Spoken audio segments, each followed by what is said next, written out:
Halo Sobat Denok Ayu semua, terima kasih karena masih setia menunggu video-video terbaru dari Denok Ayu Novel. Jangan pernah lupa ya untuk selalu subscribe, like, and comment, agar Denok semakin semangat upload videonya. Menantu terbaik bab 743 bagian 743. Dia melihat semua konflik antara Lin Yu dan Yuan Jiang barusan, dan menemukan bahwa Yuan Jiang pada awalnya sengaja mengacaukan Lin Yu, menandakan bahwa hubungan antara Yuan Jiang dan Lin Yu tidak baik, namun pada akhirnya Yuan Jiang tetap memilih untuk berkompromi. Tampaknya Yuan Jiang dia juga sangat takut dengan He Jiarong ini, dia tidak bisa menahan rasa ingin tahu, bertanya-tanya dari mana Lin Yu berasal. Dan setelah melihat bakat Lin Yu sekarang, dia tidak bisa tidak mulai menebak apakah pria besar dan pria berwajah merah itu ada hubungannya dengan anak ini. Saya tidak ada hubungannya dengan Departemen Intelijen Militer, tapi latar belakang saya tidak biasa, tahukah Anda apa artinya itu? Wajah Lin Yu tidak merah, dan jantungnya tidak berdetak. Dia berbohong dengan santai. Dia tahu bahwa jika dia mengakui bahwa dia ada hubungannya dengan Departemen Intelijen Militer, Sisir tidak akan dengan mudah melepaskan Jiang Yan. Mengerti. Koxken mengangguk, mengetahui bahwa Lin Yu seharusnya menjadi yang termuda dari keluarga besar di Beijing. Kalau begitu kamu bisa membiarkan orang pergi sekarang. Begitu kamu memasuki area pabrik ini, kamu bisa kabur dengan lancar. Jika kamu menyeretnya terus, itu tidak baik untukmu. Lin Yu berkata dengan tidak tergesa-gesa, meskipun dia sangat cemas dalam hatinya dan ingin merebut Jiang Yan dari kepala jengger segera, dia masih mencoba yang terbaik untuk menampilkan penampilan yang sangat tenang. Dia tahu bahwa semakin kali ini, semakin banyak terburu-buru. Koxken tidak berbicara, menatap Lin Yu sejenak, lalu menepuk bahu Jiang Yan, dan berkata dengan suara yang dalam, "Kamu, berdiri di sini dan jangan bergerak, kalau tidak aku akan segera menembak." Berbicara tentang kepala jengger, lepaskan Jiang Yan, dan perlahan mundur, sementara pistol di tangannya masih mengarah ke Jiang Yan. Untuk mencegah Lin Yu dari bermain trik, kepala jengger mundur perlahan, dan selalu mempertahankan garis 3 poin antara dirinya dan Jiang Yan dan Lin Yu, sehingga Lin Yu tidak bisa melihat penampilannya. Seperti semua orang tahu, dengan cara ini, dia juga tidak bisa melihat tindakan Lin Yu. Lin Yu dengan erat menggenggam jarum perak di tangannya, punggung tangannya meledak menjadi urat biru, siap menyerang kapan saja. Berdiri di antara mereka berdua, Jiang Yan adalah yang paling tersiksa saat ini. Sepasang mata memandang Lin Yu dengan air mata, lapisan tipis keringat keluar dari hidungnya yang gugup, dan tubuhnya sedikit gemetar. Saya tidak tahu mengapa, setelah jengger meninggalkannya. Perasaan tak terlihat ini membuatnya semakin ketakutan. Untungnya, Lin Yu memberinya senyuman lembut, memberi isyarat padanya untuk tidak gugup, dan dengan sabar menunggu jengger itu pergi. Faktanya, seperti binatang buas seperti kepala jengger, Lin Yu tidak sabar untuk menangkap mayatnya, tetapi dia hanya berjanji untuk membiarkannya pergi selama kepala jengger itu menempatkan Jiang Yan di atasnya.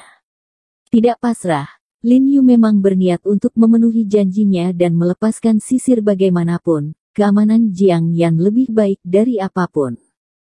Pada saat ini, Koxken perlahan berjalan ke dinding halaman yang tinggi, berbalik dan melihat ke garis dinding, seringai muncul di sudut mulutnya, dan dia dengan kasar mengangkat senjatanya ke Jiang Yan, dan menarik pelatuknya tanpa ragu-ragu. Ledakan. Saat tembakan terdengar, hati Lin Yu bergetar hebat, dan dia tanpa sadar menjentikkan tangannya, dan jarum perak itu terbang, bukan ke kepala jengger, tetapi langsung ke lutut Jiang Yan.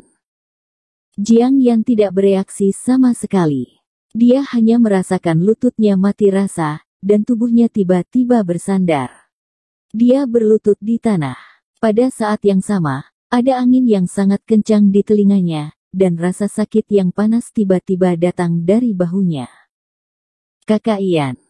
Lin Yu tiba-tiba berteriak, dan bergegas menuju Jiang Yan, menahan Jiang Yan sebelum dia berlutut di tanah. Jiarong. Setelah melihat Lin Yu, Jiang Yan tidak bisa lagi menahan emosi yang bergolak di dalam hatinya. Dia melemparkan dirinya ke dalam pelukan Lin Yu dan menangis. 2 jam barusan, baginya, hampir 1 abad. Sampai jumpa. Tidak apa-apa, Suster Yan, tidak apa-apa, aku di sini. Lin Yu memeluk Jiang Yan, yang sedikit gemetar di pelukannya, dan hatinya gelisah. Dia merasa seperti dia hidup setelah bencana. Untungnya, dia merespons tepat waktu. Jika tidak, Jiang Yan mungkin telah terbunuh oleh pistol jengger. Namun, meskipun peluru barusan tidak membahayakan nyawa Jiang Yan, peluru tersebut mengenai bahu Jiang Yan, langsung menghancurkan pakaian Jiang Yan dan menggaruk kulit bahunya. Saya melihat pakaian Jiang Yan di pundaknya. Darah merah merembes keluar, tapi untungnya, itu tidak masalah. Tuan Ho, Anda baik-baik saja. Pada saat ini, Tan Kai dengan cepat bergegas menuju Lin Yu bersama orang-orang setelah mendengar suara tembakan.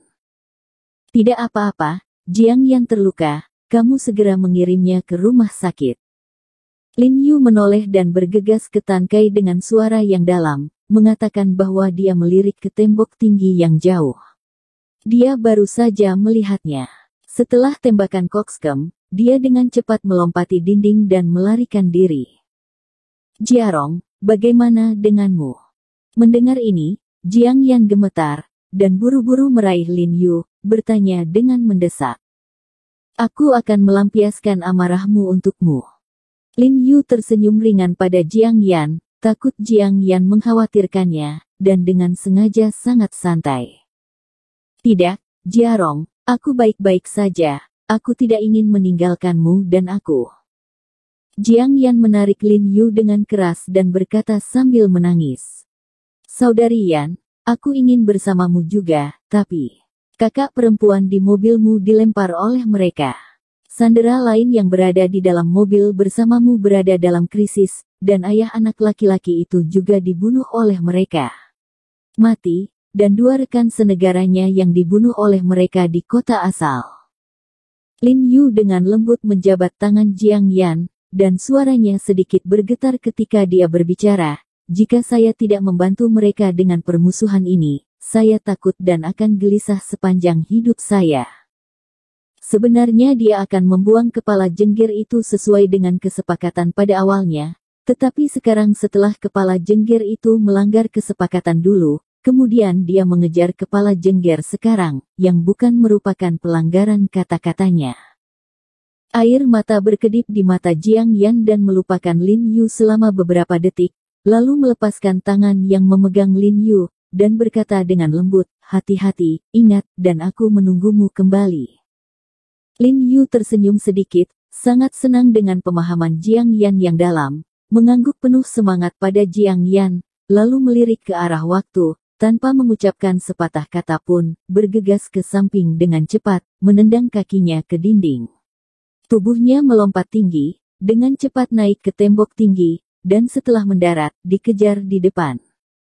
Meskipun dia tidak melihat sosok kepala jengger, dia tahu arah jalan utama di pinggiran kota, selama dia mengejarnya ke arah ini, tidak masalah.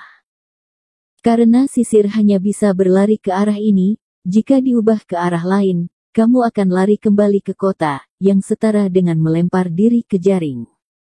Faktanya persis seperti yang diharapkan Lin Yu. Setelah kepala jengger itu berubah menjadi dinding, dia dengan cepat bergegas menuju jalan utama di pinggiran kota.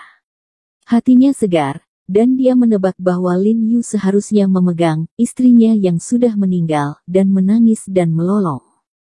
Setelah melepaskan tembakan barusan, dia tidak berhenti sedikit pun, dan dengan cepat melarikan diri melewati tembok, jadi dia tidak melihat apa yang terjadi selanjutnya, dan dia yakin dengan keahlian menembaknya.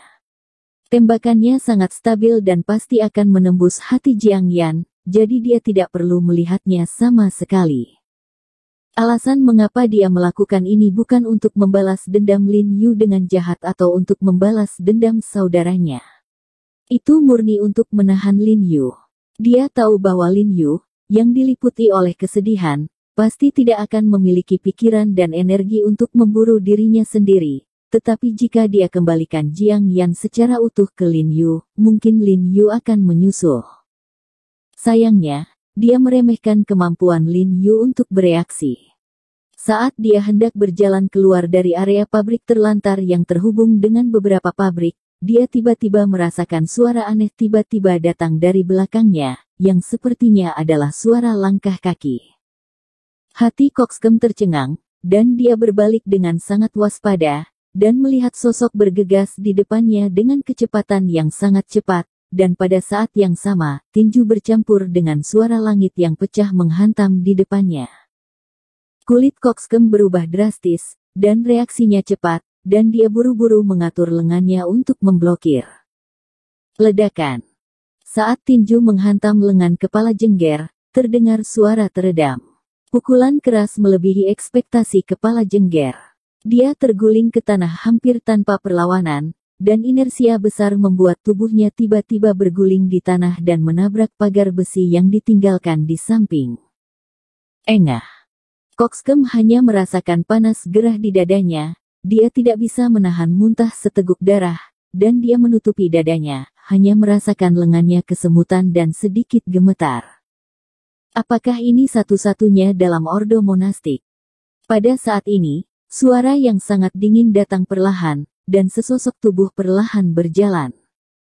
Kokskem tercengang ketika mendengar kata, "Pangeran," dan terkejut. Dia buru-buru mengangkat kepalanya dan melihat sosok di depannya. Matanya tiba-tiba melebar, dan dia tertegun sejenak. He Jiarong.